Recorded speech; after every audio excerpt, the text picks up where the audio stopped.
Hi, it's Jared from Authentic Soundware here, and I'd like to introduce you to the newest member of the Space Age Orchestra collection, Space Age Vibraphone.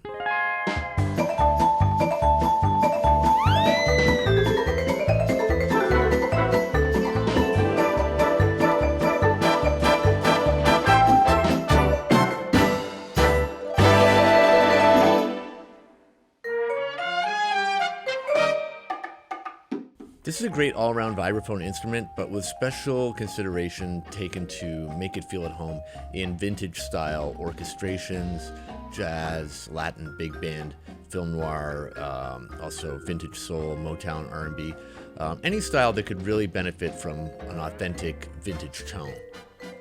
And then, as you'll see and hear, beyond the standard kind of sounds you'd expect, I've developed a few special performance modes that were inspired by the sort of shimmering textures and colors that you hear in arrangements by people like Henry Mancini, Riddle, Quincy Jones, Gordon Jenkins, the arrangers from that era who were so adept at writing for this instrument and incorporating it into a larger ensemble. The library was recorded at Sears Sound here in New York City in the same room and even with some of the same microphones that we used to record Space Age Voices and Jazz Anthology drums. And similarly to those two libraries, we've incorporated a set of performance-based repetition samples, which add a lot to the overall realism and just general capabilities of the instrument. So let's jump in and take a listen.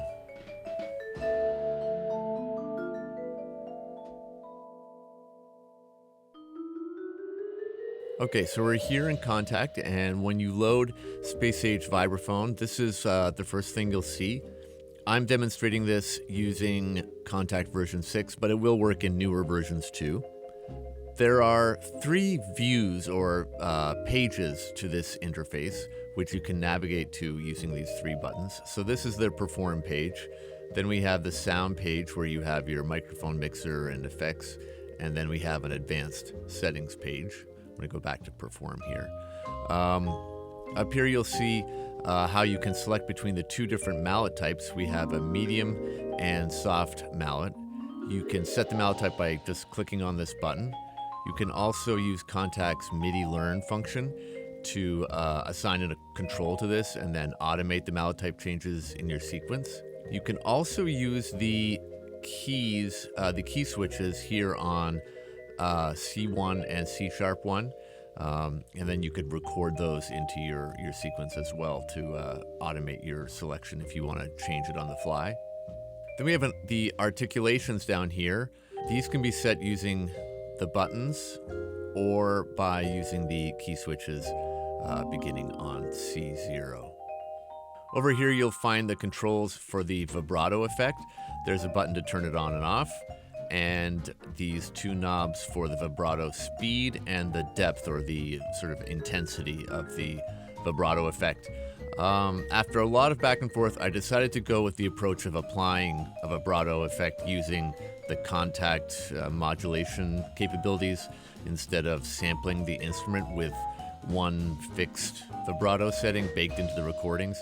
The advantages of having full control over the sound just seemed to be like the way to go in the end. And then in this center area is the keyboard display, which will give you some visual feedback as to what notes are being played and what kind of notes they are.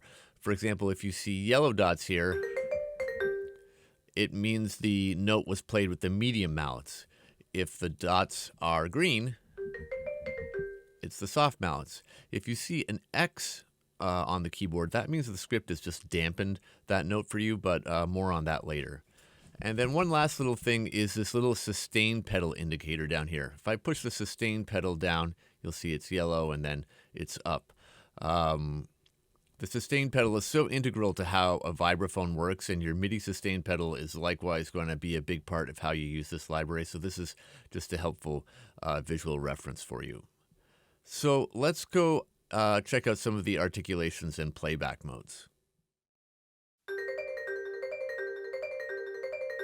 So let's talk about the available articulations. The library has 7 articulations or playing modes.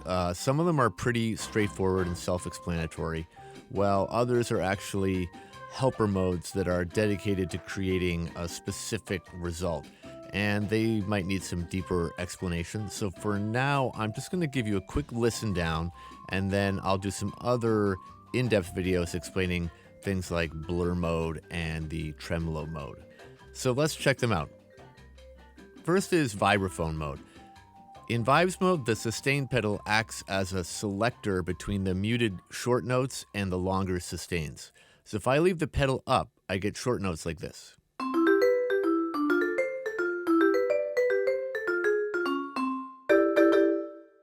If I hold the sustain pedal down, I'll get long sustain notes.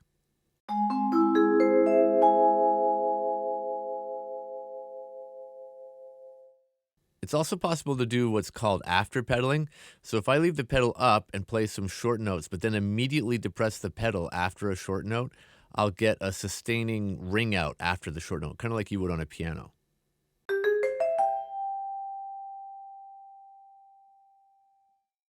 Now, I'll explain a bit more about this later, but while we're here, I'm also just going to show you how you can use the repetition keys on C2 and C sharp 2 to play quick repeated notes for both the shorts and the longs.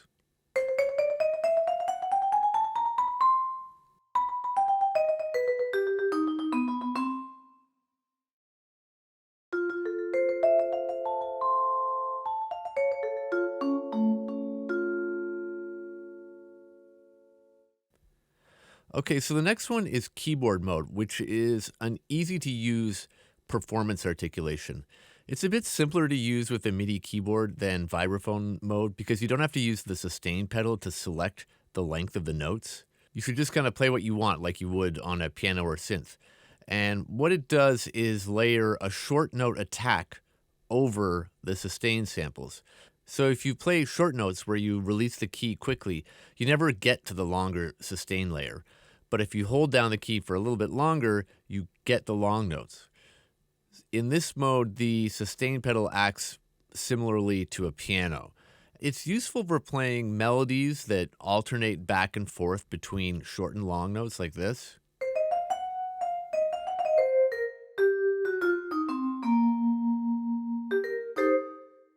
So I was just easily going back and forth between long notes and short notes without having to use the pedal.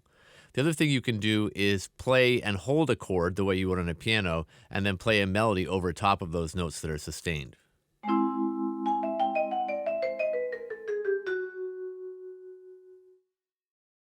So that was keyboard mode. The next one is sustain. This is pretty straightforward. It's similar to keyboard mode, except it's just a dedicated articulation of only the sustain notes with their natural attack and no short overlay.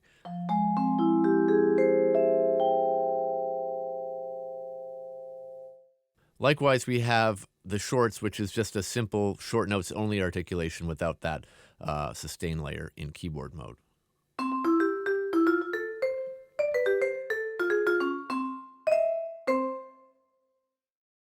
Okay, next up is blur mode. This is a helper mode that automatically handles sustain control and note dampening for melodic playing, blurred runs, arpeggios, and glissandos. It's a bit more complicated than some of the other articulations we've looked at, so I am going to do a dedicated video about all the details on how to use it. There are actually 4 different types of blur modes, but instead of getting into all that now, I'm just going to give you a quick listen to the kinds of things you might use it for, and just notice how there's no unpleasant buildup of sustained notes or dissonances, since the script is selectively dampening notes according to the settings I'm using for each of these examples. So let's just listen to those now.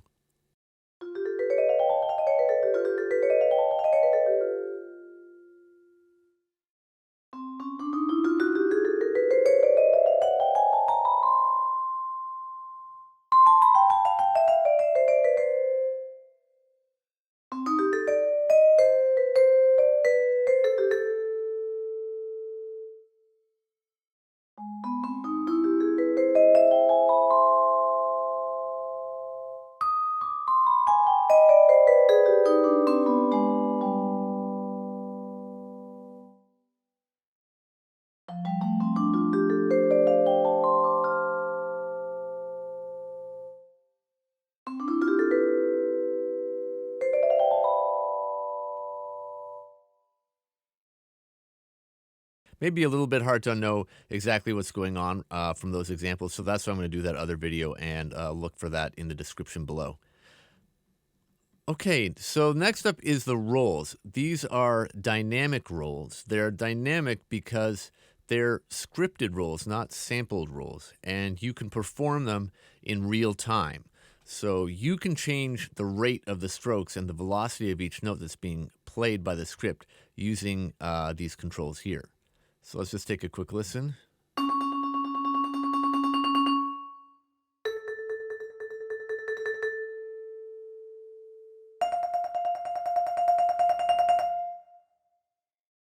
So tremolo mode is similar to those rolls, but those were really intended for playing one note.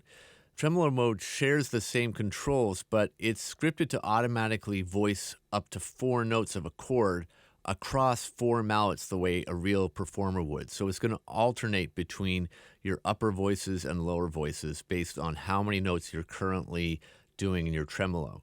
It's a little bit complicated, so I'm going to do a separate video about the rolls and the tremolos to give you more detail about how you can use them, including syncing them to your host tempo.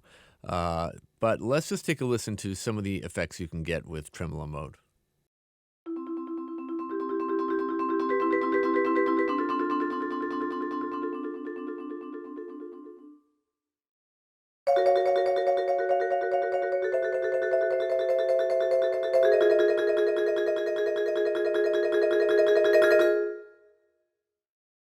So that's a quick rundown for the articulations. Again, look for those extra videos if you're interested in the blurs, rolls, or tremolos.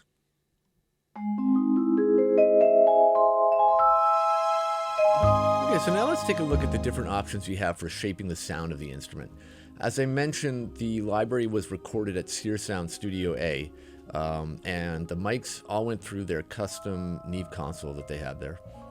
And we've got a range of mic options that you can blend to create your own custom mix. So, as with all the libraries in the Space Age Orchestra, I really tried to commit to getting that sound that you hear on the classic records.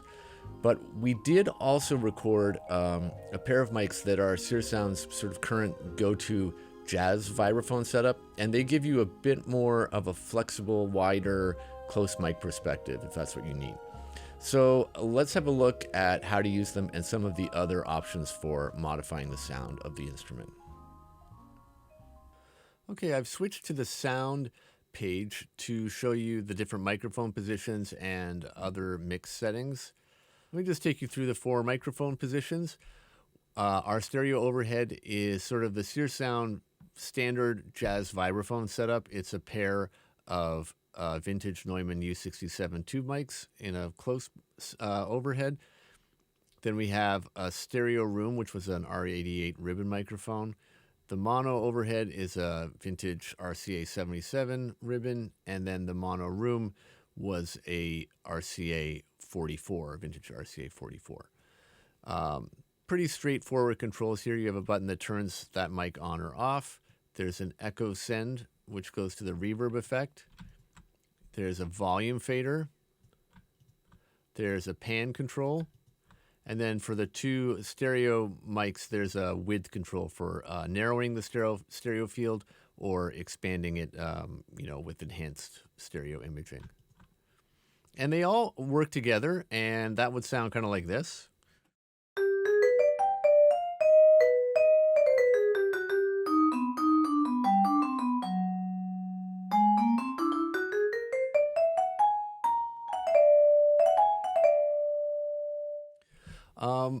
I kind of either turn the stereo close overhead down a bit or even off completely.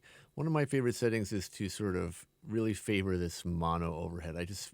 It really turned out great and kind of represents the sound I was going for.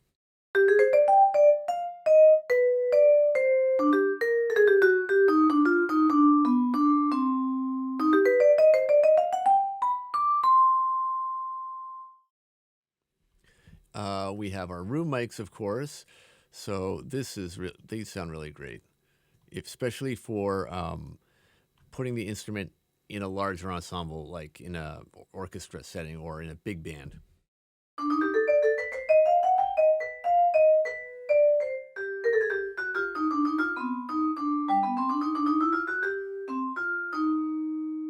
Pardon any clams there. Okay, so now moving over to the left side, there's the presets area. This is where you can load one of the factory presets or save or load your own user preset. You can also advance through them with these arrow buttons here. And a quick note about what is stored and recalled in a preset. They're going to recall everything on this page, including the mallet type, all the master effects, the microphones, the reverb.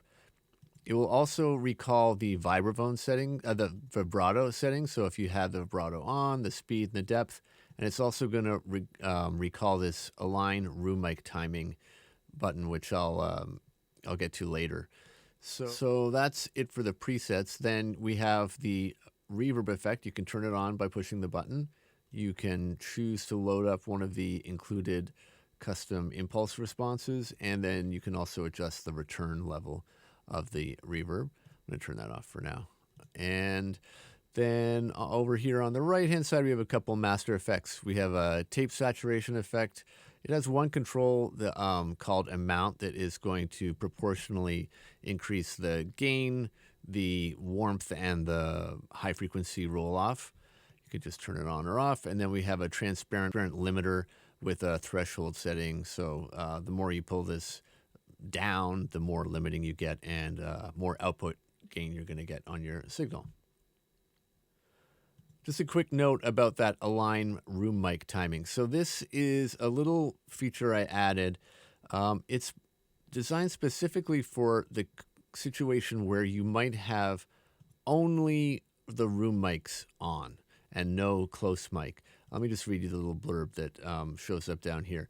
It adjusts the sample start of the room mics to align with their transient. See, there's a natural delay in the time it takes for the sound of the instrument to reach those farther mic positions.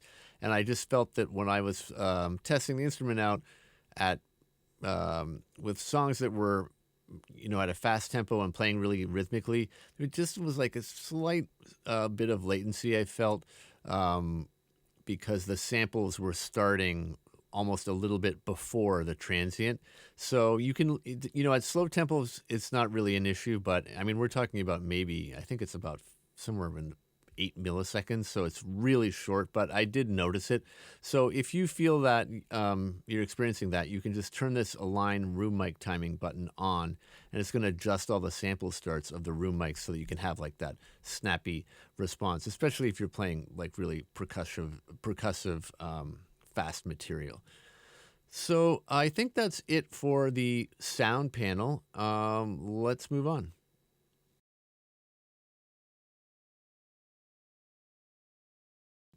Okay, so let me just walk you through how to use the vibrato in the instrument. Of course, this is such an important component of the quintessential vibraphone sound. For Space Age Vibraphone, we've used a completely variable vibraphone effect using the modulation in contact. So if I play a note without vibrato, it sounds like this.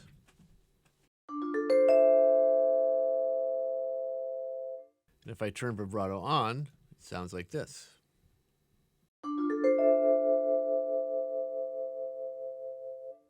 Now, of course, you can change the speed of the vibrato. So moving this knob will adjust that speed. And one of the things I think is a good idea is to assign this to a MIDI controller. So I'm going to use the Learn MIDI CC automation and move a little knob that I have on my MIDI keyboard here. And now I can adjust that speed on the fly.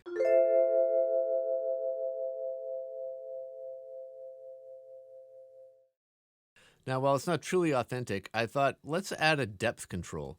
So I'm going to learn that control too. So this is going to control just sort of how intense that effect being applied is. So you can do things like this. Or you could have a really subtle effect.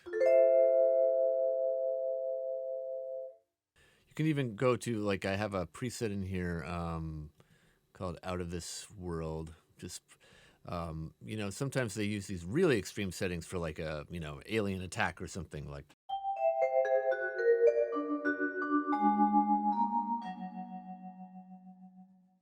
One thing to be aware of is that if you turn the vibrato on or off while a note is held, it's possible that you might hear an audible sort of clicking sound as it turns on and off. If you need to turn it on or off in the middle of a note, while a note is held, the thing to do is just always leave it on and just drag the intensity down to 0. It'll sound like it's off. Then if you want to go from off to on, you just quickly fade it up.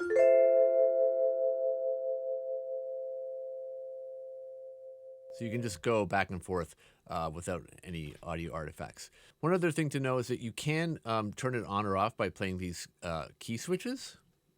I'll just play those down here. Or you could just assign a MIDI controller to this button. And it is also automatable using your host automation. One cool thing that's possible on the vibraphone is the ability of the performer to selectively dampen certain notes while the sustain pedal is held down without dampening any other notes that might still be resonating. So to replicate that for you, I've added a dampening feature. To use it, you need to go to the advanced settings page and turn on dampen if it's not already on. And if you play a key at or below the velocity set on this control called dampen vel, instead of causing a new note to play, any sustained note at that pitch will be dampened.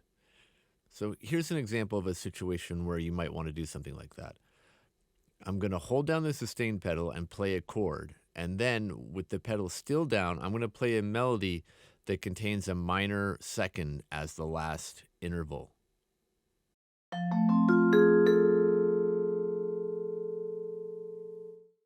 You can hear that it results in a sort of unpleasant dissonance between those top two notes, between the approach tone and the resolving tone, as they resonate a semitone apart.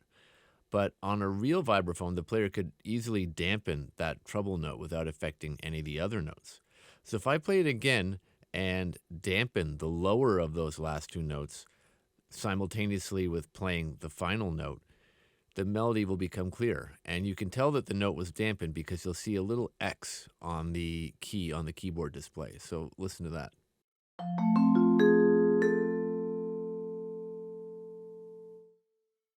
So that's key dampening. I should note that it does happen automatically by the script in certain contexts, and it's not something that the user is able to do if the active articulation is set to blur mode, rolls, or the tremolo mode.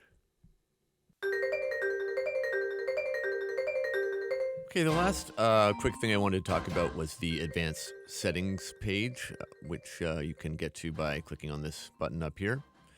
I've talked about a couple of these already. In the mics section of this video, I mentioned this align room mics timing. That is going to adjust the sample start of the room mics to align with the transient for those microphone positions. The use repetition samples is going to enable or disable the contextual use of the repetition samples. So that's the way that the script automatically goes to a repetition sample under certain conditions based on what you play.